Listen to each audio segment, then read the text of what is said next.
Our next guest helps run a listed company that booked 2.2 billion pesos in profit in the first quarter of this year, up 11%. It's also launching its own content platform, BlastTV, next month, and hopes to see its new prepaid fiber internet service hit 1 million subscribers in 2 years. Converge ICT COO Jesus Romero, thank you so much for joining us. Hi, Boboy. Hi, welcome to Market Edge. Hi, good morning. Thank you for inviting me again, and it's good to see you, Mimi. Good to see you too. So the numbers are actually pretty strong, better than expected. Subscriber growth numbers also decent, net addition of 43,000 in Q1. Talk to us about what happened in the last 3 months and what you think could happen in the next 6 for the rest of the year. What's the outlook?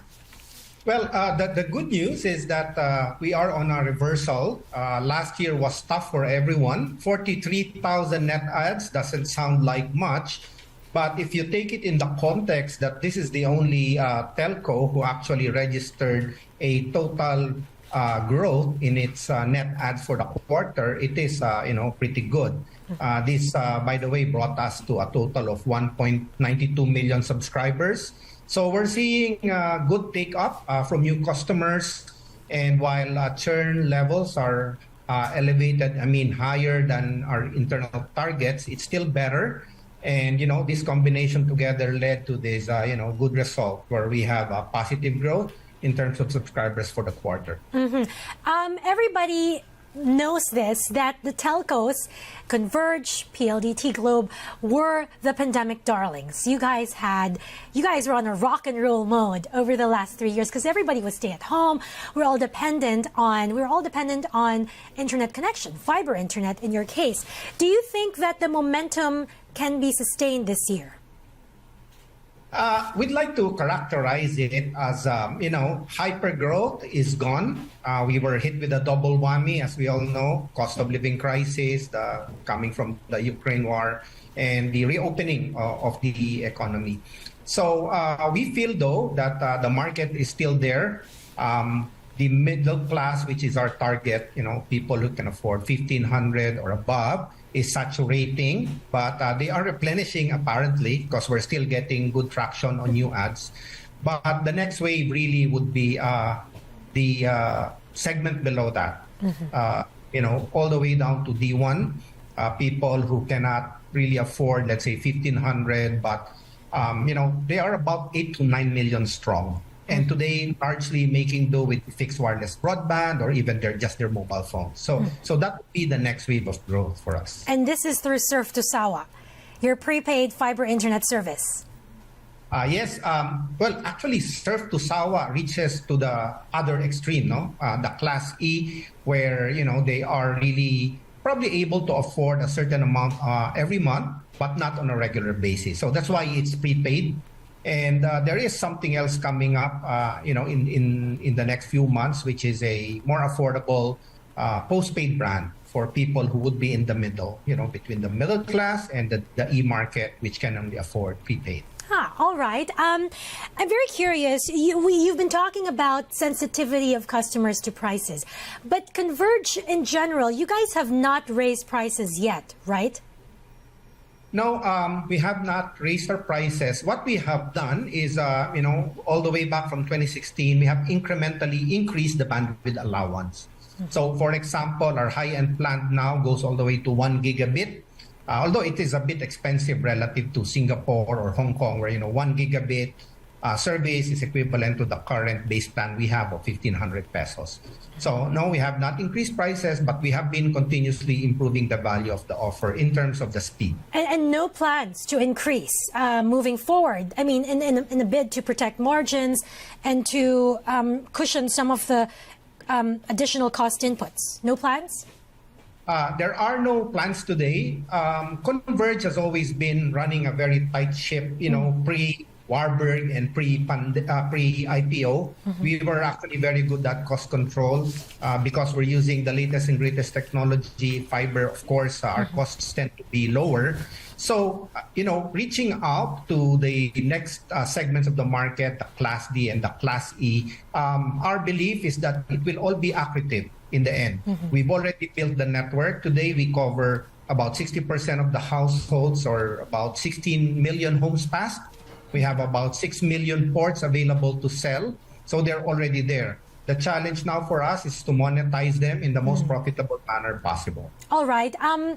Before we move on to other matters, I'm very curious, did you ever notice any change in payment behaviors of your clients, especially the postpaid clients? Are people generally paying on time or a little bit later these days? Because delays in payments could be read as indicators of consumer weakness as we head into a slowdown, which will also have impact on your working capital. What are you seeing on the balance sheet? Well, last year when we reopened, it was really bad. People who could afford to pay 1,500 pesos every month on month, suddenly had challenges. Their expenses increased, and that was what led to heavy churn across the industry, not just to Converge. But as I was mentioning earlier, while churn levels are still higher than we want them to be, it has actually come down. It's normalized. So we're seeing payment behaviors going back to normal. We have reinstituted, the previous selling schemes we had, which are a bit stricter than most. So this has led to, the quality of customers on our base being a whole lot better. And as a result, therefore, the payment habits of the customers that we retain are much better than last year. All right. Churn rate, you mentioned this several times, higher than ideal. What is the churn rate today? I think last quarter, we were at about 1.8. It's still, well below our expectations. We were bracing for about 2%.